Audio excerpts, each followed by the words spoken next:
Well, hello, welcome again to a reading of Odyssey Book 4, and I got up to line 707 of this fairly long book. So at this point, the herald Medone has told Penelope that the suitors are planning to kill her son, and she, of course, is completely devastated, and she swoons, she almost passes out, and finally she recovers, and the last line was, at long last then, replying, she spoke to him with words, epesin. And she says, O herald, kerux, tiptidemoi pais oikatai. Tipoti, tipti is the shortened form for tipoti, we've probably seen that before. So why ever has my son, the son for me, oikatai, gone away? Uti min creo. Now creo is a noun here. So nor, I've got to supply is the verb to be, as often with this noun. In later Greek this just becomes cray. So why what necessity, so why was it necessary, I should say, what necessity was there for him, epi by nemen, that's an infinitive, to go on board a swift-going ship, so literally swift-going ships, plural.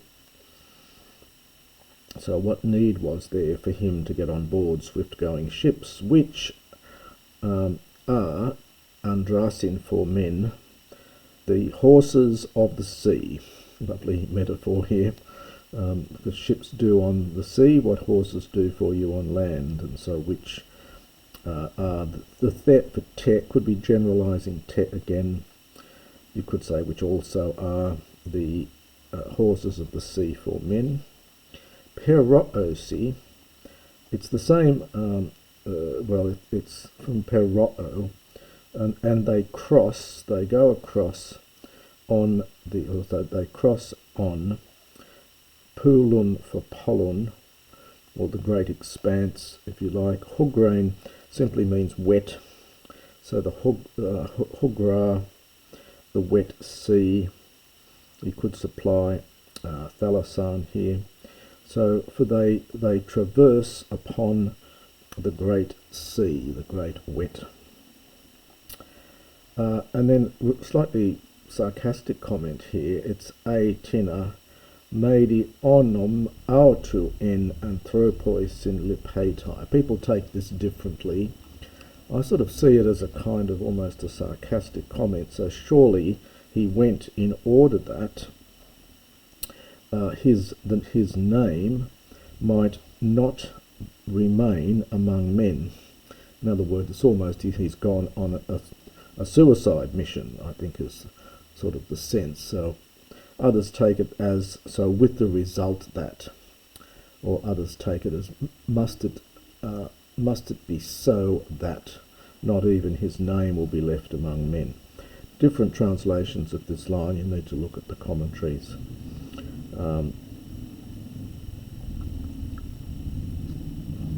Tain mebate epeta medone pep pneumena eidos.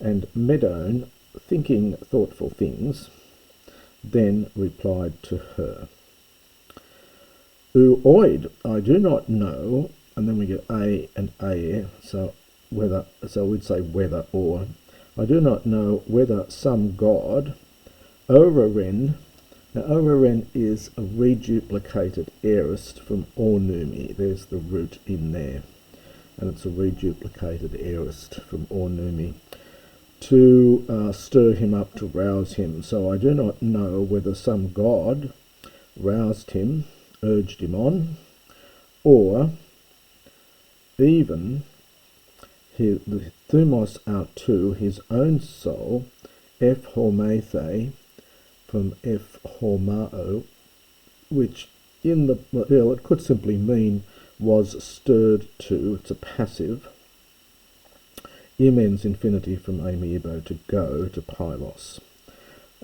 This can also mean desired to. So, or whether his own soul desired to go into Pylos, offer so that he might perceive, and then we get A and A, either the return voyage of his father, personal adjective again, or he might perceive whatsoever potron, whatsoever fate. Epespen is an aorist from F hepo, and so it's epi plus hepomai or hepo, and it's it can mean to befall, so or to meet with, or what fate he met with. So that he might perceive either the return voyage of his father, that's from Troy of course, or what sort of fate he met with. So that's what he says, hos araphonesas, and having spoken thus, ap ebe, now this has to be referring to Medon because it's masculine participle here. If it would be Sasa if it was referring to Penelope. So having spoken thus then, he went off about the house of Odysseus, or perhaps to the house of Odysseus. This is where the other suitors are, of course. But now it's the subject now is akos, and it's thumaphoron. So akos is neuter, so we get thumaphoron, which is neuter adjective. It's of course from thumos and phthyro, this soul-destroying grief, amphikekeuthetain. This is from amphikeo. You do with this verb get this vowel gradation from an epsilon. Well, it's an epsilon contract verb, but it becomes a Q in past tenses. So this soul-destroying grief literally was poured around her. Nor still then did she dare hedzesthai to sit herself on a diphros, on a chair. And then we get a genitive absolute, polone, eonton, katoikon, although there were many of them in the house. Allah, but accordingly, his there she sat at the threshold, so perhaps almost on the stairs or the edge of her much wrought bedroom. So her well wrought bedroom. It's a room which required much building, much work. And she's oiktra olafruomene. Now probably from oiktra, and alpha here elided, being used adverbially, and she was lamenting or weeping piteously. Oiktra.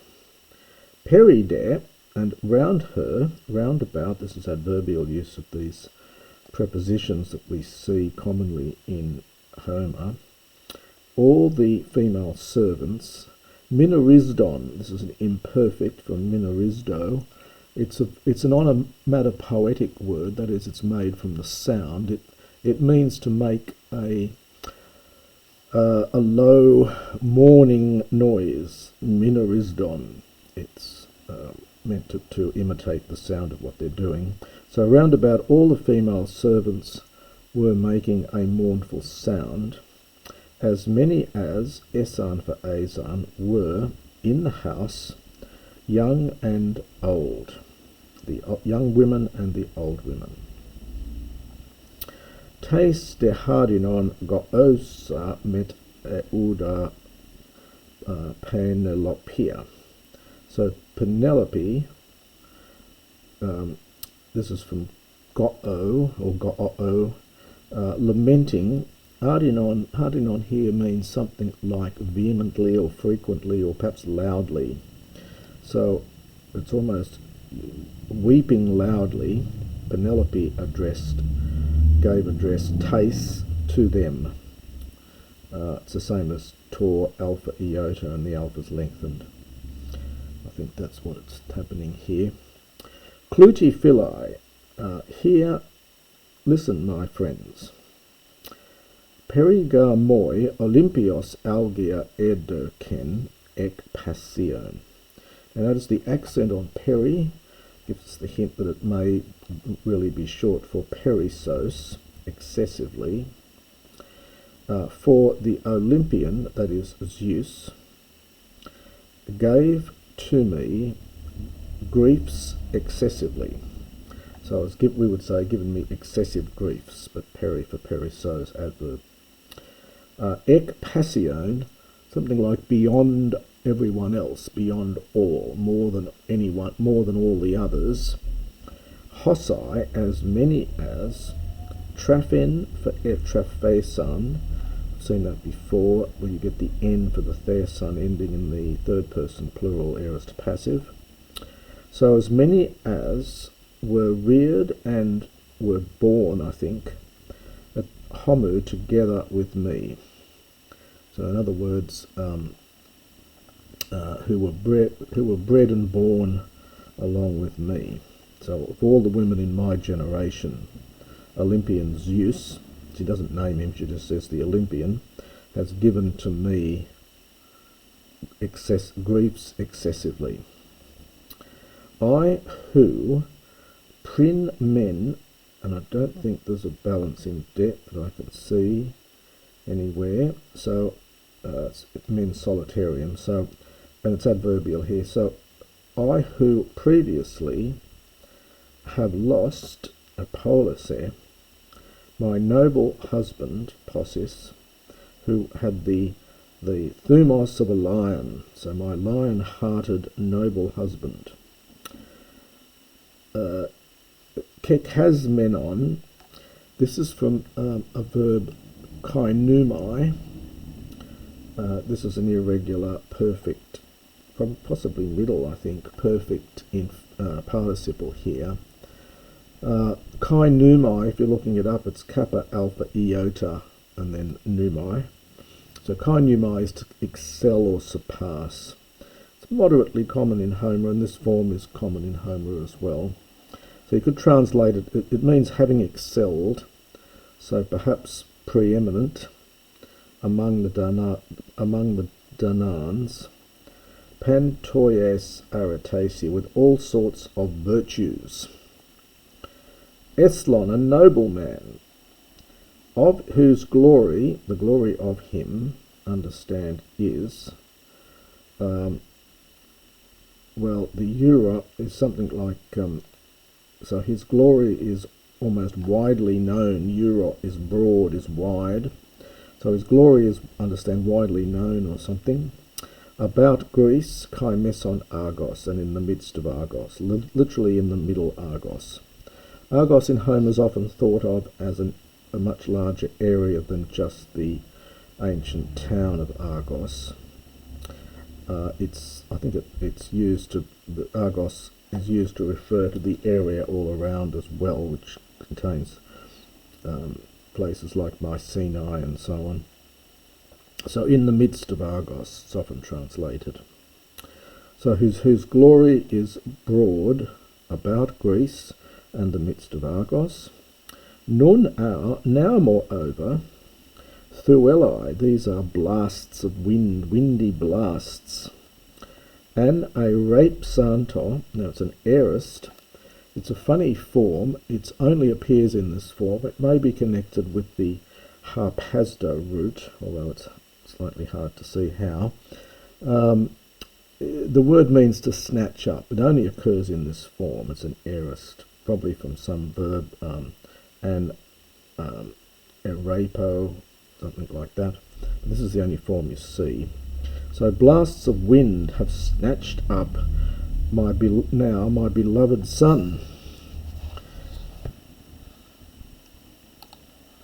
Arclea ek megaron. Now Arclea is alpha privative and connected with that kleos, without report. So in other words, I didn't get any tidings of him, there was no news of him, so without any, we'd probably say almost without any fanfare. So without any tidings of him, he was snatched up ek megaron from the halls. Well, slight exaggeration. Nor akusa for akusa, nor did I hear, and we've got to supply our to, of him having set forth. Aorist passive participle from hormao, used with active meaning here. Nor did I hear of him setting forth. Well, now she suddenly twigs, and she suddenly becomes very angry with her servants because they didn't tell her what had happened. And she says, Sketliai, you wretched women, u de humas per eni fresi theste ekaste ek lekion me anegerai. Nor did any of you at all, for that the peg really goes, I think it's emphatic. So not even you lot, this there, put it in your mind, each one of you, to wake me up from beds, so from my bed. So none of you took it into your mind, each one of you. So none of you did that, so as to, none of you took it in your mind to raise me up from my bed, each one of you.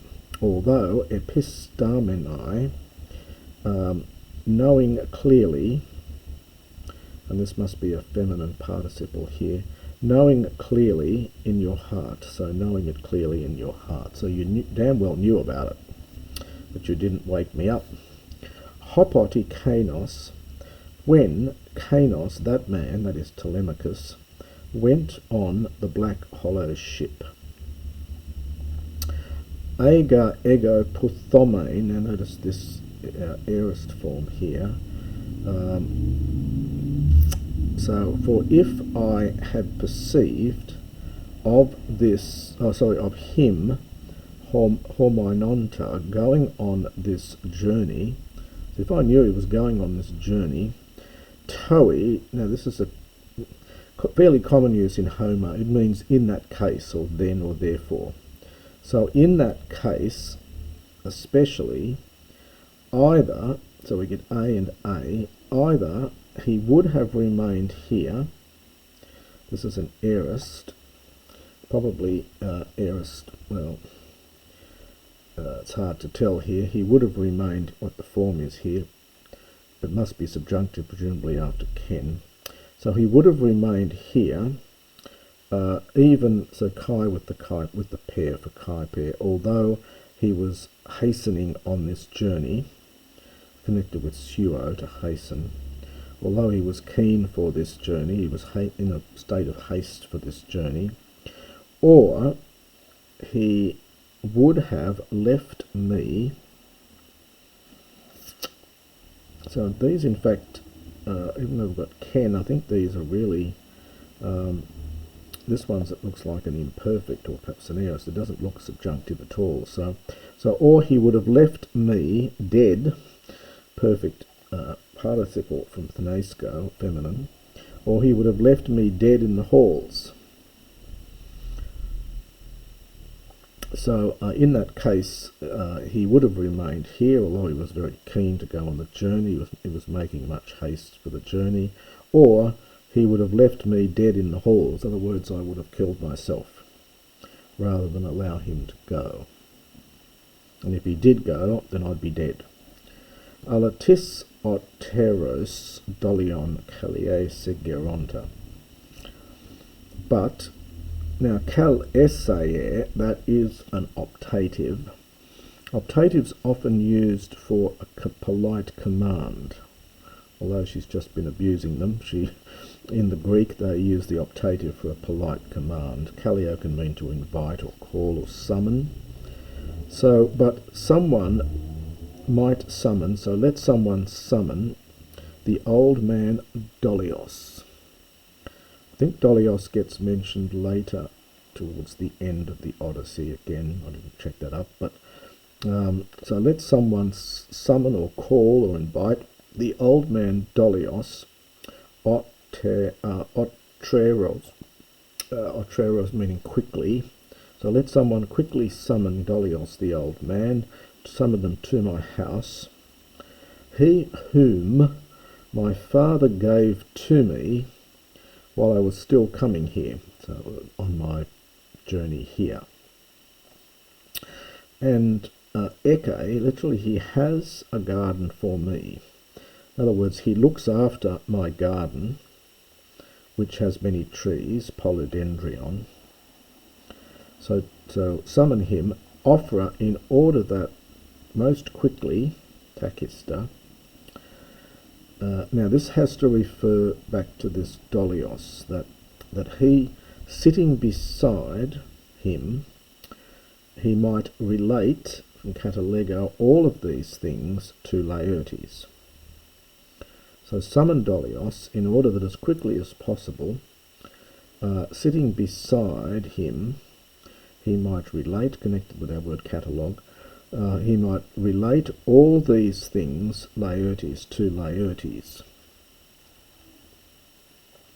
If indeed perhaps that man, so that's Laertes, again notice we get cascading accents here, so we've got tin as enclitic, puts the accent onto there, which is enclitic, and back onto there.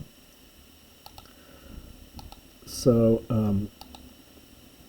so if then, perchance, that man, that's Laertes, huphinos, participle from huphaino, having woven a plan, a metis, in his mind, woven some plan, the tina goes with the metis, having woven some plan in his mind, ex elthone, going out, oduratai, funny use here, it can have the meaning to make a complaint against. Oduramai is to wail.